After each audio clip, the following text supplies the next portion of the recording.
almas queridas, aqui presentes em nossa casa, almas queridas das redes sociais, muita paz, a paz do Cristo em nossos corações. Prossigamos com o estudo do Evangelho segundo o Espiritismo. Presentemente, estamos no capítulo 4. Ninguém poderá entrar no reino de Deus se não nascer de novo. Tema central: reencarnação. Nesta oportunidade, detemo-nos de maneira particular nos números 4 a 17, onde encontramos o tema ressurreição e reencarnação. Através da reencarnação, o Espírito, quer dizer, todos nós,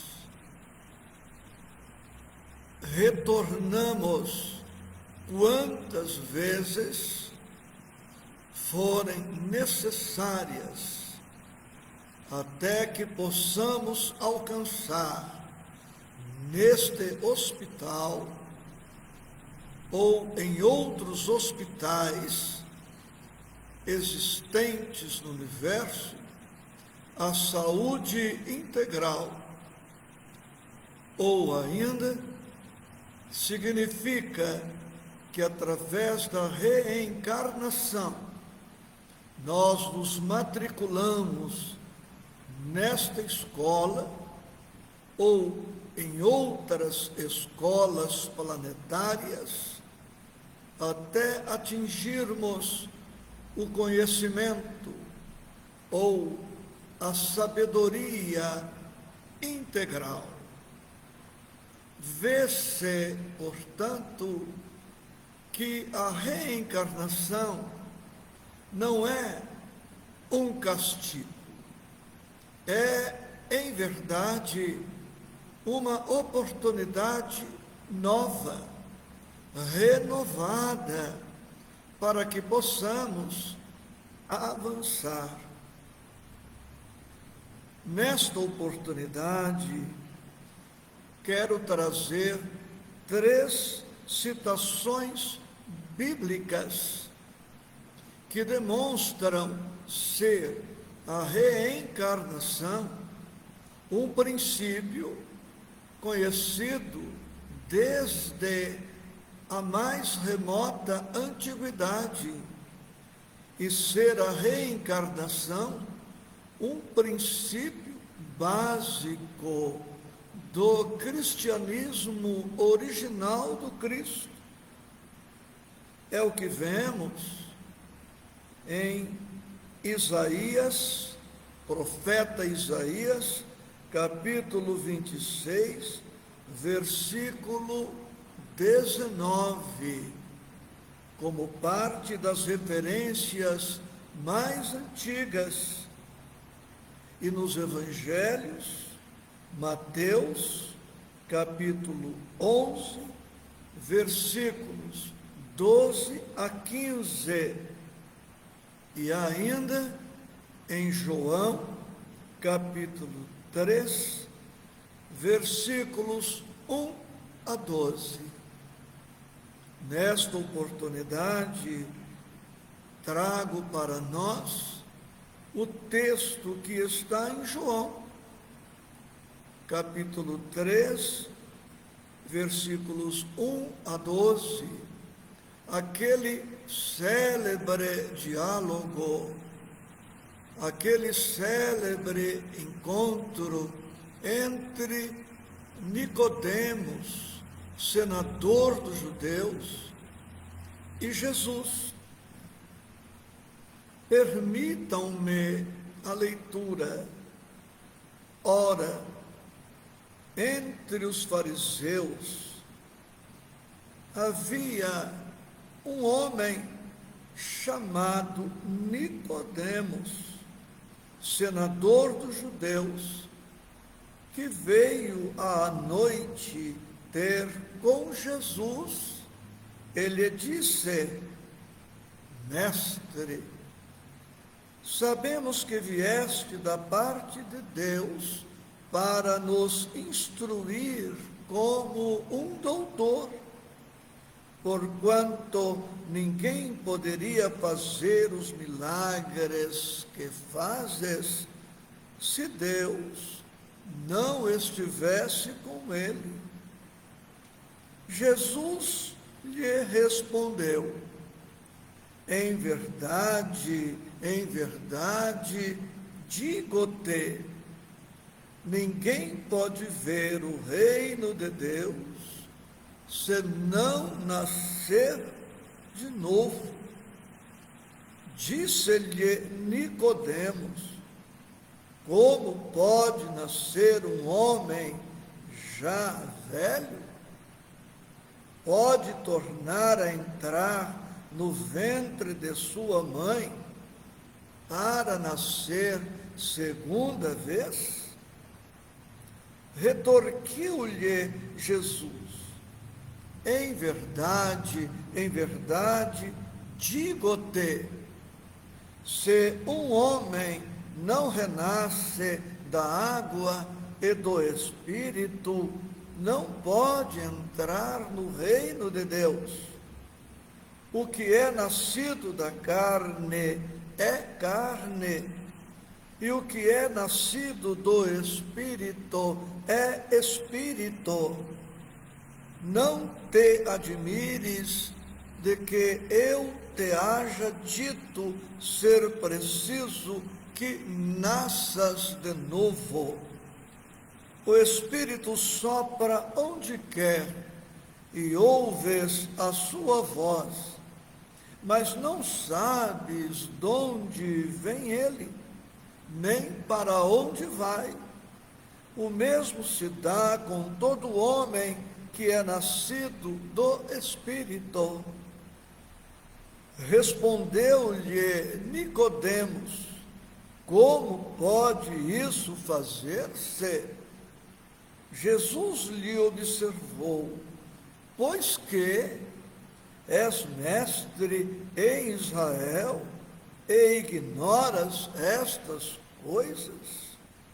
Digo-te em verdade, que não dizemos senão o que sabemos, e que não damos testemunho senão do que temos visto.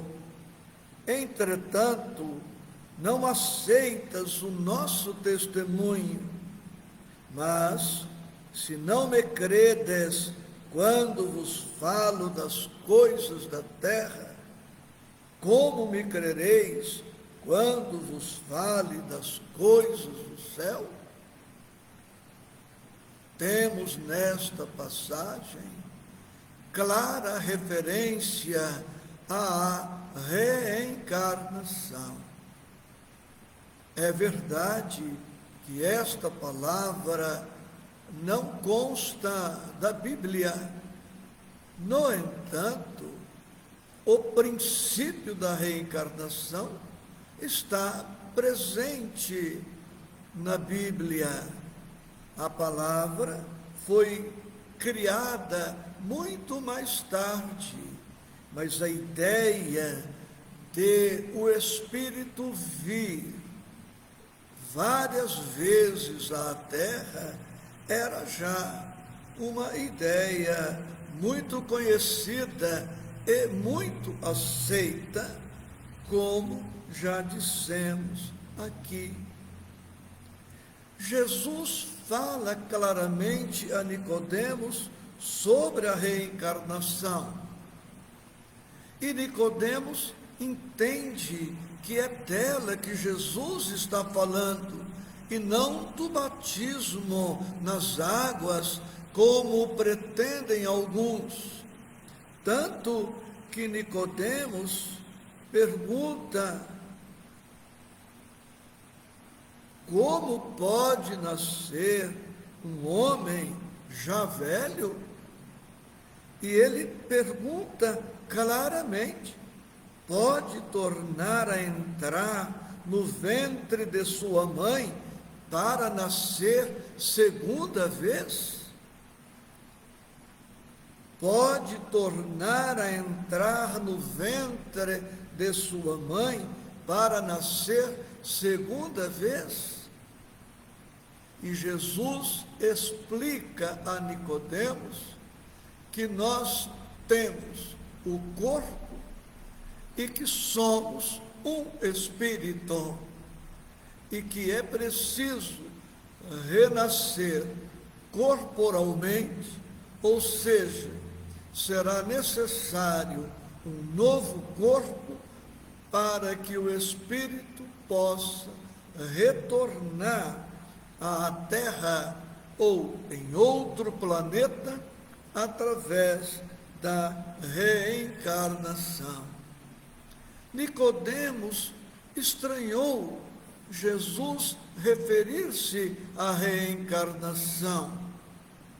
E Jesus diz para ele: você é mestre em Israel e ignora estas coisas?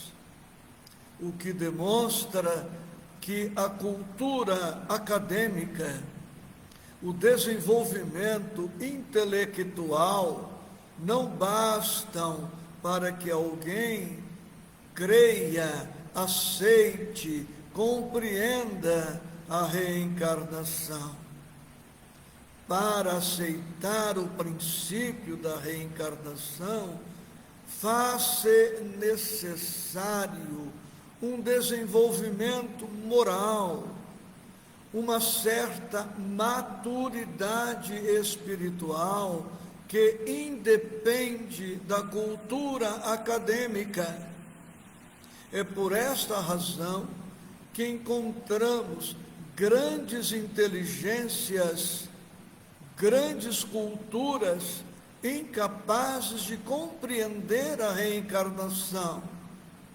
E encontramos criaturas de inteligência mediana, com pouca cultura, mas de maior desenvolvimento moral, que aceitam, que compreendem sem dificuldade alguma a necessidade da reencarnação.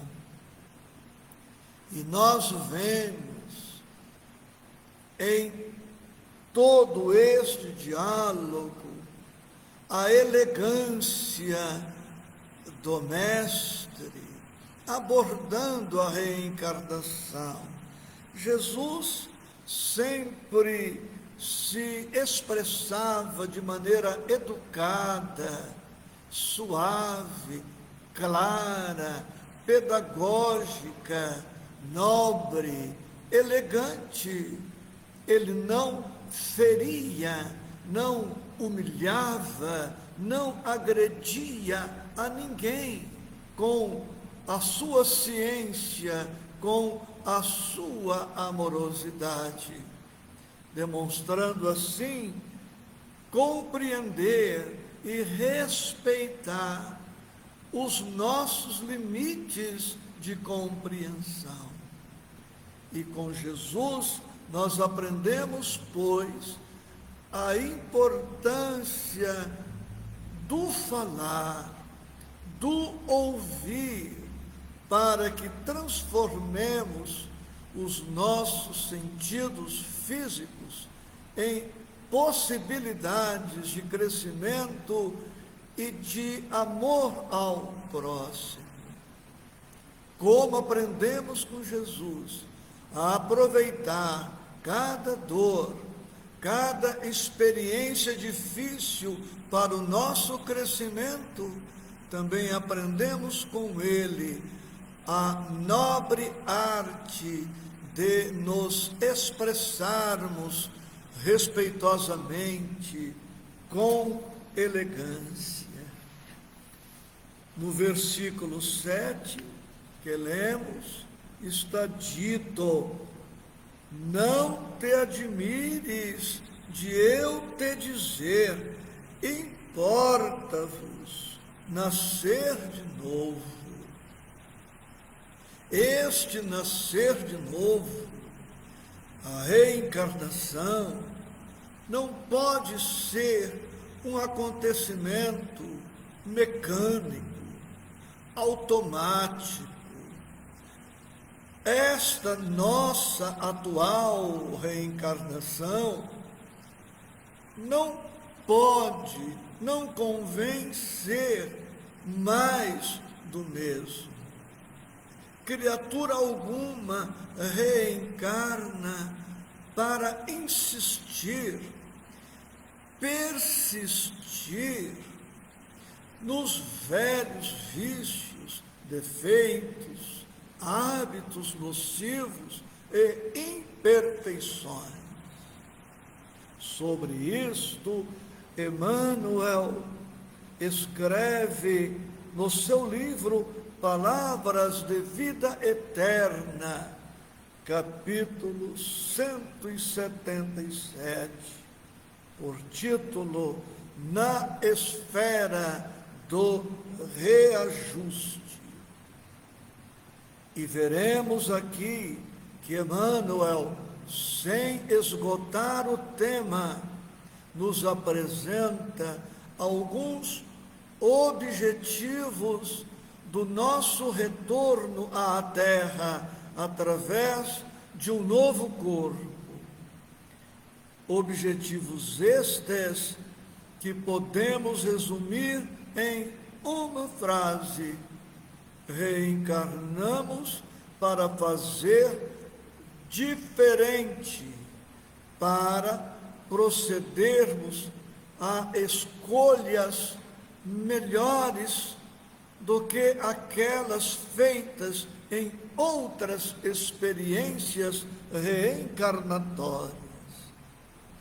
Eis o que diz Emmanuel nesta página: falhas do passado procuram ter o espírito responsável, seja no corpo, na família, na sociedade ou na profissão, pedindo-te reajuste.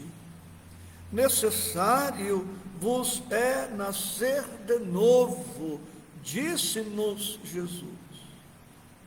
Bem dizendo, pois, a reencarnação, empenhemo-nos a trabalhar e aprender de novo, com atenção e sinceridade, para que venhamos a construir e acertar em definitivo.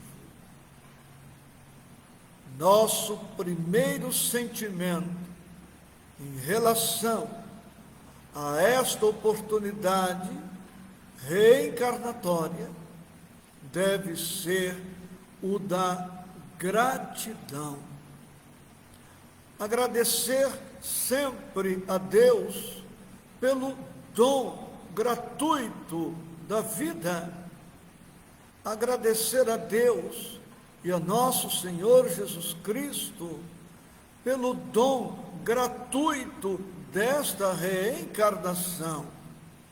Não pagamos absolutamente nada pelas oportunidades que se repetem, mas Deus, como o Cristo e como a espiritualidade superior, esperam que nós, recebendo generosamente a possibilidade do retorno à terra, saibamos aproveitá-la a benefício nosso, a benefício da coletividade.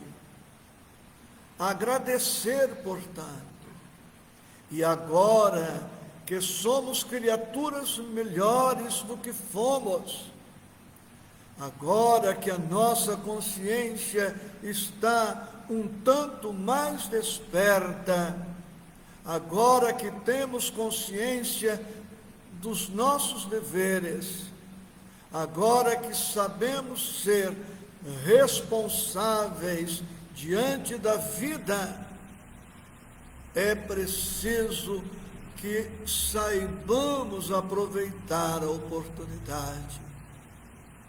Muitas vezes o nosso passado estará presente nas nossas limitações orgânicas, nos defeitos ou limites de nascença.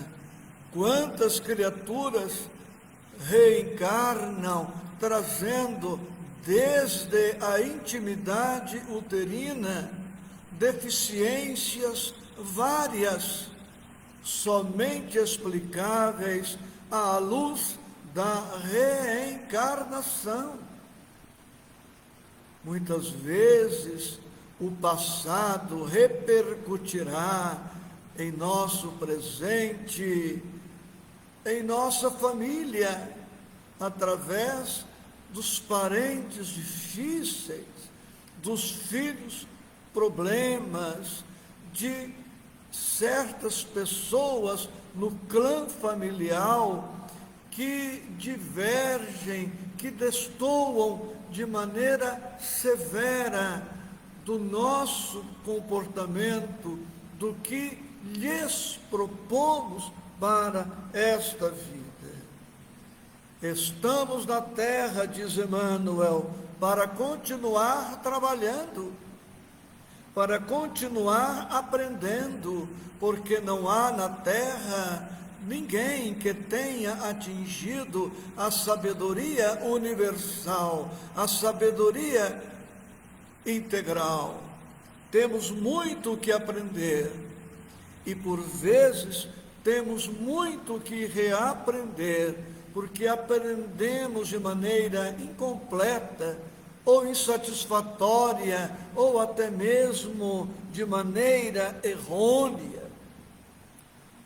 A reencarnação pede o nosso empenho, o nosso esforço, para que possamos construir no bem e acertar em definitivo.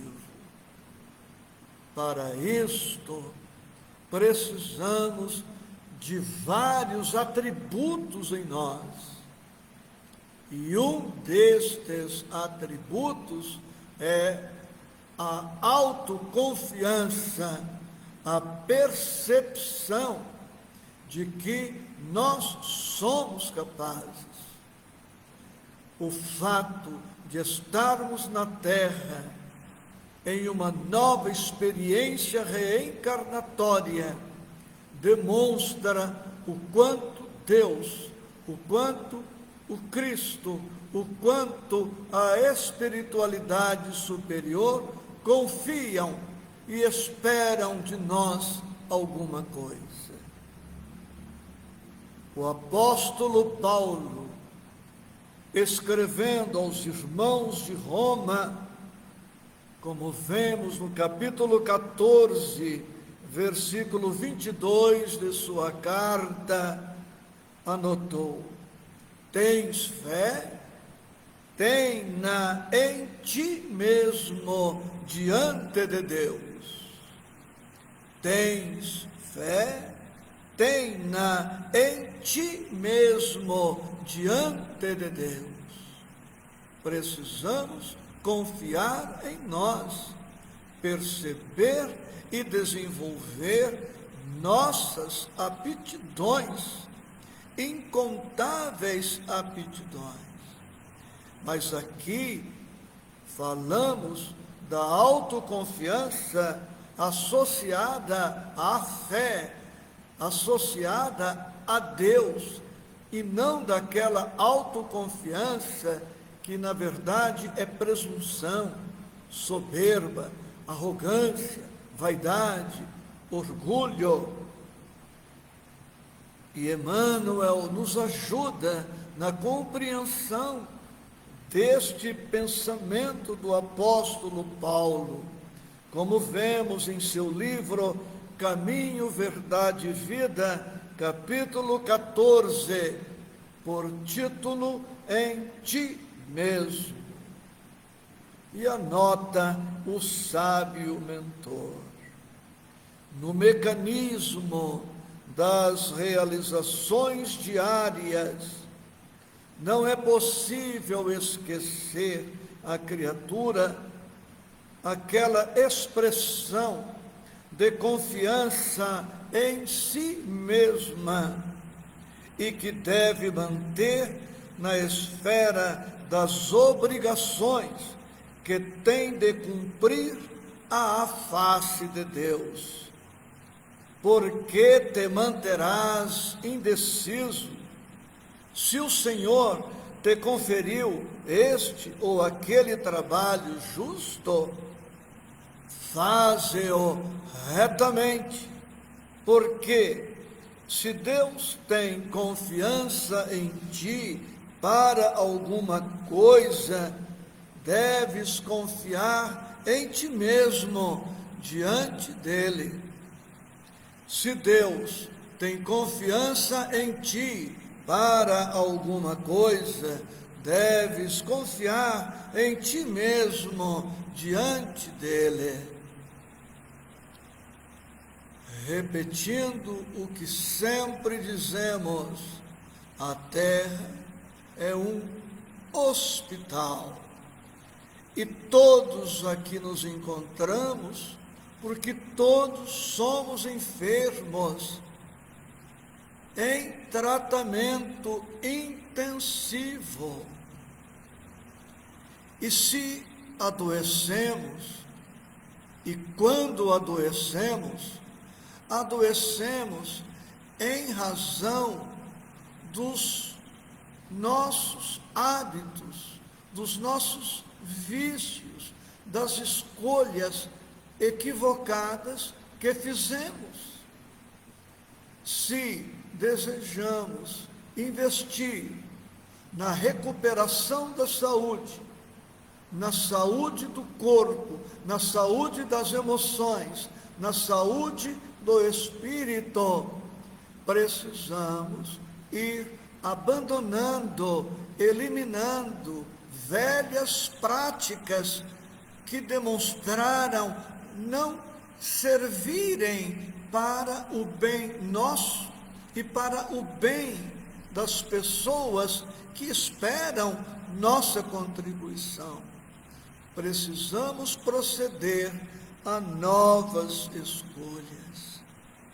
E em seu livro Agenda Cristã, no capítulo 19, questão de escolha, o querido médico André Luiz anota: aproxime-se do bem, procure-o com decisão, e a bondade virá iluminar seu caminho. Somente aí você surgirá perfeitamente armado para vencer na guerra contra o mal.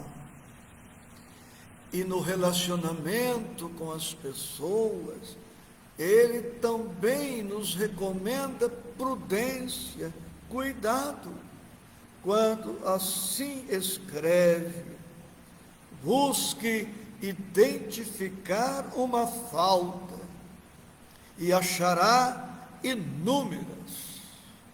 Chegando a essa situação, é imprescindível que você esteja bastante esclarecido para não acrescentar seus erros aos erros alheios.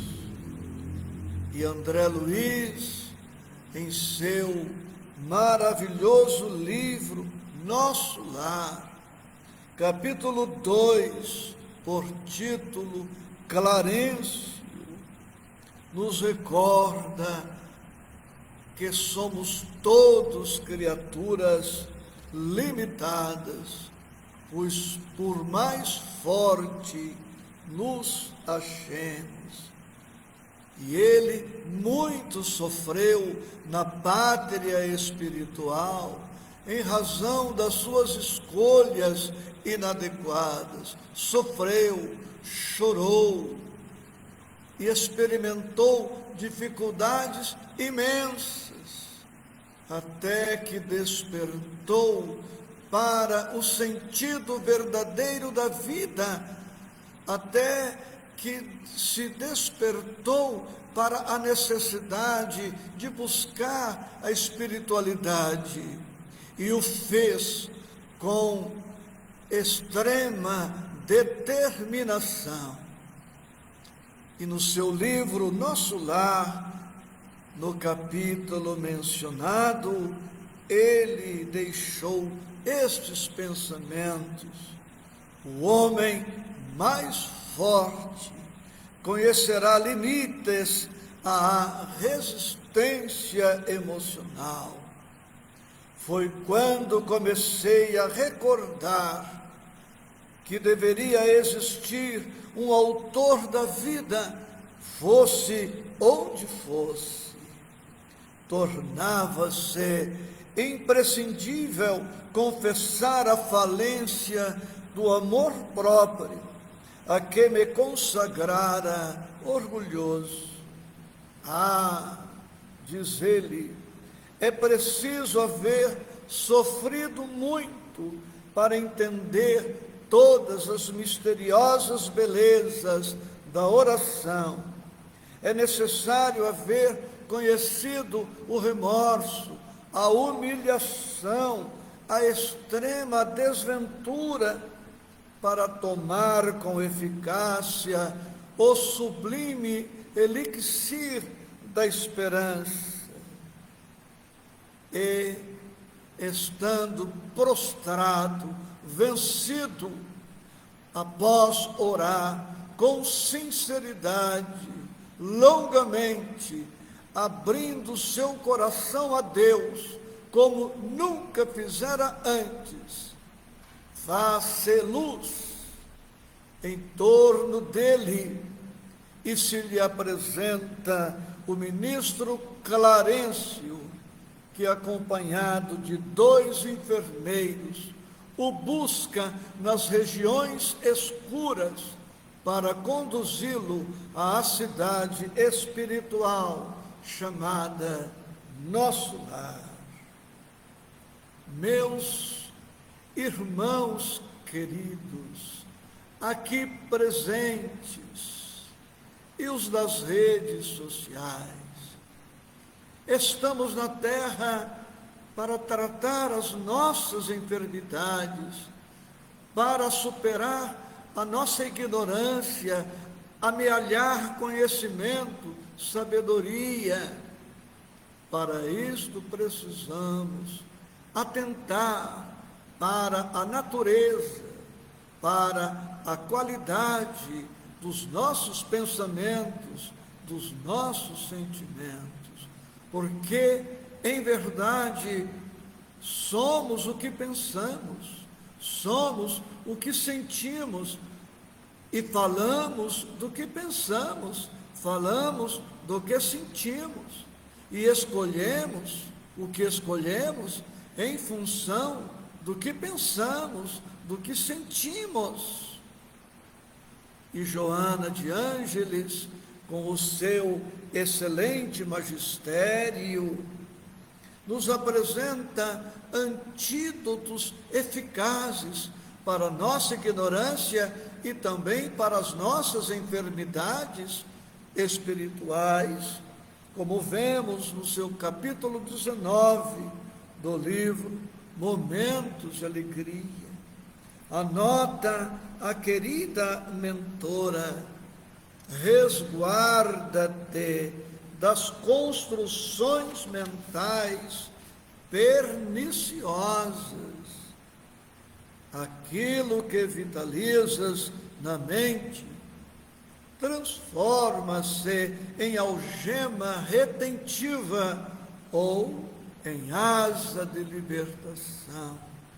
Envolve-te nas ondas mentais do otimismo e do amor que cruzam os espaços, como também emite pensamentos saudáveis, aclimatando-te às ideias edificantes e positivas. Escolhamos ambientes, companhias, escolhamos músicas, as boas, escolhamos a boa programação televisiva para aprendermos a nos proteger e a resguardar a nossa mente, o nosso coração e a nossa vida. O céu e o inferno é uma das obras básicas da doutrina espírita, e nela encontramos o Código Penal da vida futura, no capítulo 7, e no item 9 temos esta advertência esclarecedora: toda falta cometida, todo mal realizado é uma dívida contraída que deve ser paga. Se não for numa existência, o será na seguinte ou nas seguintes, porque todas as existências são solidárias, uma com as outras. Aquilo que se paga na existência presente não deverá ser pago por segunda vez. Isto nos remete àquele antigo pensamento popular: aqui se faz e aqui se paga. Merece reflexão este pensamento, mas na parte boa, fiquemos com esta advertência. E escolher o mal ou o bem depende unicamente de nós. E se nos dizemos cristãos, e se nos dizemos cristãos espíritas, é chegada a hora, não há mais tempo a perder. Escolhamos o bem, a expressar-se na caridade em suas multifaces. O nosso sempre lembrado, querido amigo e benfeitor Jerônimo Mendonça, em seu livro Escalada de Luz, deixou esta pérola para nós: a caridade em toda parte é a onipresença de Deus. Onde Deus está em toda parte. E quem é que está com Deus?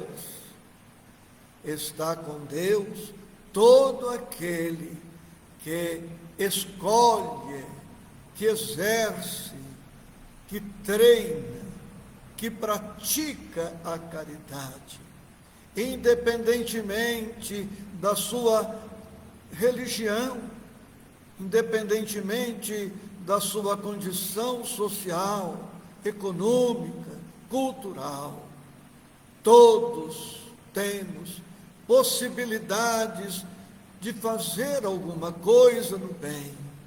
façamos a nossa parte, certos de que, diante de Deus, o bem, por mais pequenino se nos afigure, é sempre uma possibilidade grandiosa do bem.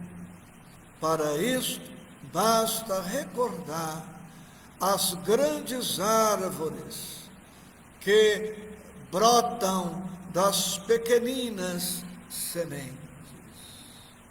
Terminando os nossos estudos, agradecendo sempre a vocês todos pelo carinho, pela oportunidade e formulando votos de segurança e paz em Cristo Jesus, eu trago para todos nós o belo poema de Emmanuel: Deus está contigo.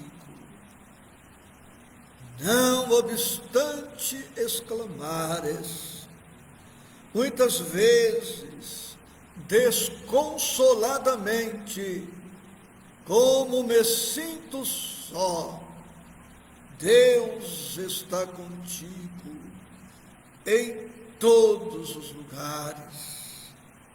Habitua-te a senti-lo através de todas as coisas que te rodeiam, porque através destas coisas todas que te rodeiam, a sua bondade infinita se manifesta, ofertando-te luz e alegria.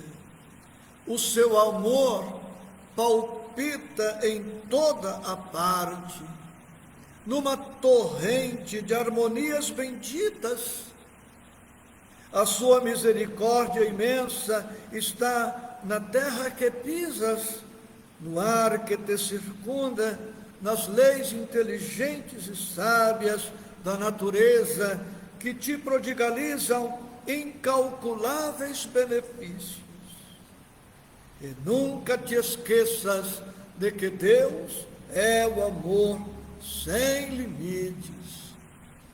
Enquanto maldizes o sofrimento algumas vezes, lamentando o teu dia atual, que deve ser de proveitoso trabalho, a flor te oferece perfume, a árvore compassiva te dá os seus melhores frutos, a estrela envolve-te de esperança com cintilações e sorrisos, o sol te dá saúde, a terra te oferta inumeráveis tesouros.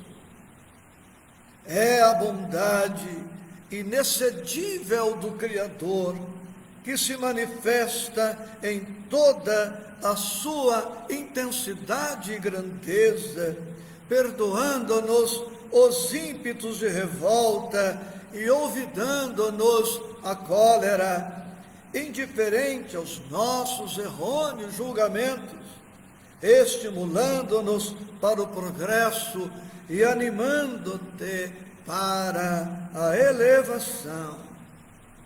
Acostuma-te a ver e a sentir devidamente todas estas coisas e jamais te enfraqueças, porque Deus encontra-se em toda a parte. E ao invés de te desesperares, escuta a natureza a segredar-te sem palavras: Deus está contigo. Alma irmã, Deus está contigo. Deus está conosco, sempre, invariavelmente, sempre. Gratidão.